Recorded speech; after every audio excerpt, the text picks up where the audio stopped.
Abusia one God Ababontin Abe making some wild allegations be Eddie Ebu Kumewood Ata Kumenu Eso. Now say Abusia one God said you no or no dear or no or the camera to be and we see a woman no say Bibi ever watch a man says it will be Bibi ever to Nana a kama and a Eddie Pano answer Ediaman and as a kama and any pano Eddie see or Abrabonu emu. Now let's say what the air to jail which is what they Kwakumenu Ababata ho enina no na che se wo chimu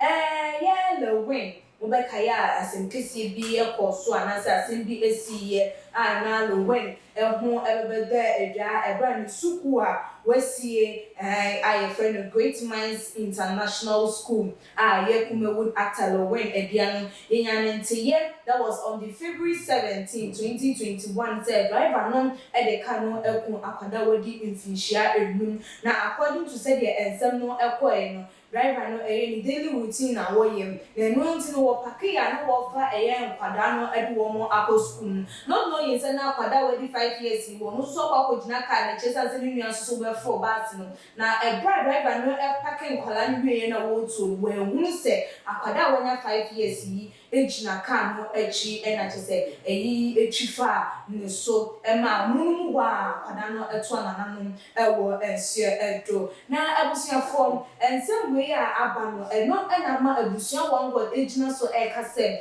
Kwakumenu anase Kwakumenu enimu bi ono ene the master mind over the game no so ne senti a wo chiremam Kwakumenu ene lewe na busuafo na akwa akwamako adwinbinkum eno mayo majese wo mpese wo mo umbrella win ase na wo mo emwewe no kwakwa wa hwe bedrum mebi no lewe no obesere ansan wodi wo mo eben no wo ni wo mo se wo mo ye na dofo no anase ne kumewu stars ni bia wo mo eka ensem ne bedrum mebi wo no wo besere na wodi na bas na eku akwada 5 years no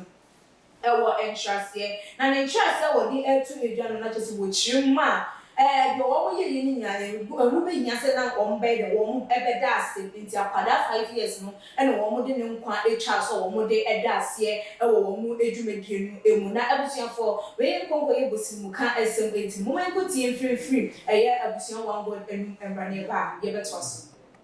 don cancer susu wiase ya bere na se wi na ye pere e de ohia tade asa hye no munya no se so ma kire no e de hye no ti kojon cancer obedwo obekofo obeyira abuade a omode koda ase ene ni school mo de si ye no ora na ka fa so accident no ho ne fi ba ye accident si susu wiase no ofa yo kwa fa so e de pele je kwa fa so ni tua anomaka yo kwa fa so e de ye nipa me say kojon cancer so when two anamo na otena ho e de ni tu kakra wa bre so e de ni tu Ghana fo so e de ni tu ne fancy so a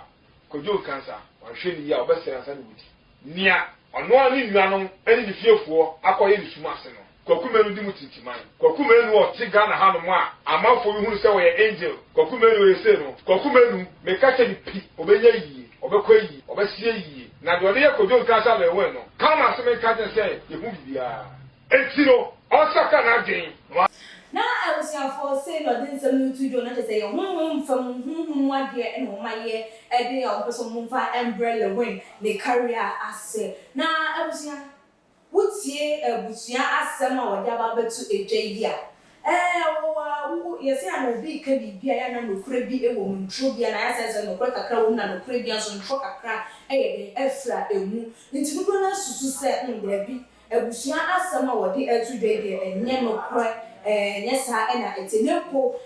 yesa adenti ena woso won fambra bonti emebegu wo mo animas na abusiafo mman hwadio in the industry num yebeka ya long face mo munim na long face onya yebubu ni buwa na so like onya sa mouse stroke bi ema wo babonti de betu eja sem movie industry no edutuo egwom movie industry no chese enkofo lenti ntwitwa egwom movie industry no ma bebre ena egwom enti na so se sa ena etedia could it be said yeah abusia one God kan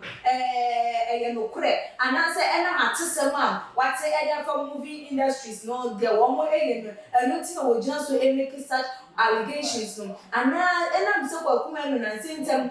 funny face issue wode na hu agi mu akoko kekadie ne wonyoma chese abusuafo so do wo ma ntum se na nkendi kwan se kwakuma no ede na no eto funny face ensem enuti ena ama wo no so ejina so kasa de wani yehu ni se kwakuma no eyi paboni ni anase de wo kan